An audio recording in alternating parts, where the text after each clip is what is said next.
SIR पर ममता बनर्जी को लगी मिर्ची, केंद्र सरकार पर फिर झूठ। ममता बनर्जी बोली, हमें जीएसटी के लिए 20,000 करोड़ रुपए का मुआवजा नहीं मिला। एसआईआर पर कहा, जन्म प्रमाण पत्र कहां से लाएंगे। पश्चिम बंगाल की मुख्यमंत्री ममता बनर्जी ने अब केंद्र सरकार पर जीएसटी, मुआवजा और योजनाओं के फंड रोकने का आरोप लगाया है। उन्होंने कहा कि राज्य को अब तक 20,000 करोड़ रुपए का जीएसटी मुआवजा नहीं मिला है। ममता बनर्जी ने कहा कि हमको प्रोजेक्ट्स के लिए भी फंड नहीं मिलते हैं। इसके बावजूद स्वास्थ्य सेवाओं में पश्चिम बंगाल पूरे देश में नंबर 1 है। वहीं एसआईआर को लेकर ममता बनर्जी ने सवाल उठाया कि लोगों के पास जन्म प्रमाण पत्र कहां से आएंगे।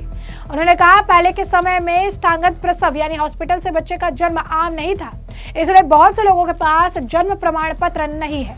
ऐसे में वो एसआईआर के लिए दस्तावेज कहां से लाएंगे। सीएम ममता बनर्जी ने केंद्र सरकार से आग्रह किया कि राज्य को उसका बकाया फंड तुरंत जारी कर दिया जाए ताकि विकास कार्य प्रभावित न हो। बता दें कि मुख्यमंत्री ममता बनर्जी का ये बयान ऐसे समय आया जब केंद्र सरकार ने जीएसटी की 4 दरों में 2 दरों को हटाने का फैसला लिया।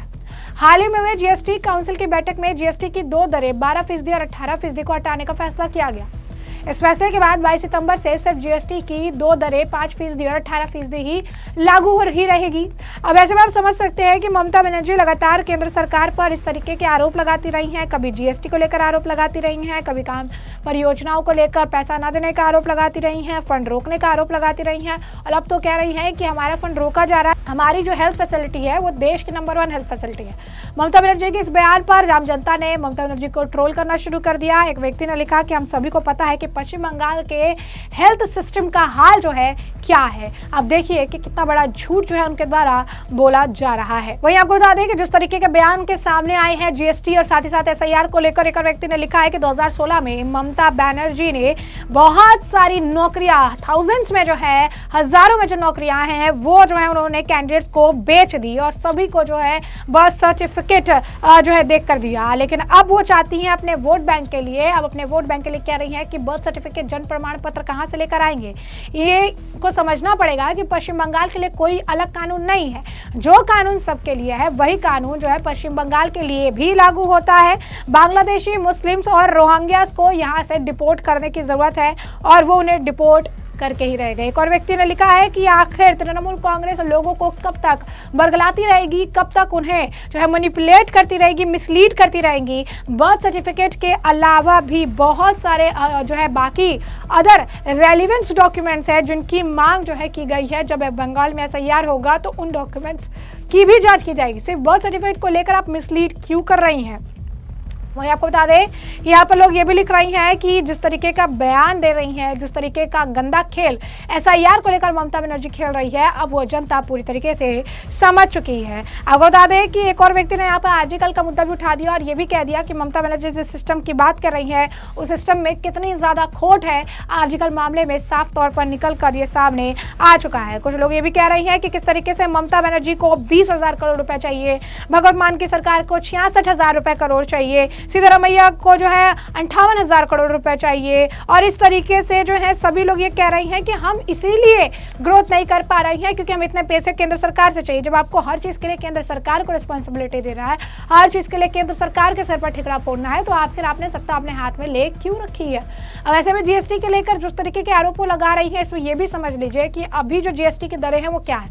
फिलहाल 0% टैक्स जरूरी खाद्य वस्तुओं पर है, 5% रोजमर्रा की चीजों पर है, 12% सामान्य सामान पर है, 18% इलेक्ट्रॉनिक्स और सेवाओं पर है, 28% लग्जरी पर और हानिकारक वस्तुओं पर लगता है। वर्तमान जीएसटी ढांचे में सबसे ज्यादा कमाई 65%, 18% टैक्स स्लैब से होती है, जबकि 28% वाले लग्जरी हानिकारक सामान से, 11%, 12% वाले स्लैब से 5% और 5% वाले रोजमर्रा के सामान से 7% योगदान जो है आता है। अब ऐसे में ममता बनर्जी ने जिस तरीके के बयान दिए, जिस तरीके की तमाम चीजें इसे लेकर दिलीप घोष ने कहा है कि केंद्र सरकार पर हमेशा इस तरीके के आरोप लगाती रही है, आपके पास क्या प्रूफ है, जब प्रमाण में दिखाइए कि आपको केंद्र सरकार क्या पैसे नहीं दे रही है या तमाम चीजें नहीं हो रही है। जरा सुनिए क्या कुछ कहना है बीजेपी के नेता दिलीप घोष का। तो हक कहाँ से वो हक तय करते हैं। केंद्र सरकार जो रुपया देता है उसका हिसाब ही नहीं देते हैं, फिर हक क्या होता है। कोई हक नहीं है। वो हक की बढ़ा रहे हैं अमाउंट और इधर लाखों में सरकार का ऋण बढ़ रहा है। 7 लाख 7.5 लाख करोड़ अब स्टेट का ऊपर हो गया है। तो पैसा आ रहा है, जा कहाँ रहा है। बाकी स्टेट में जो विकास हो रहा है वो तो दिखता है। बंगाल में क्यों नहीं दिखता है?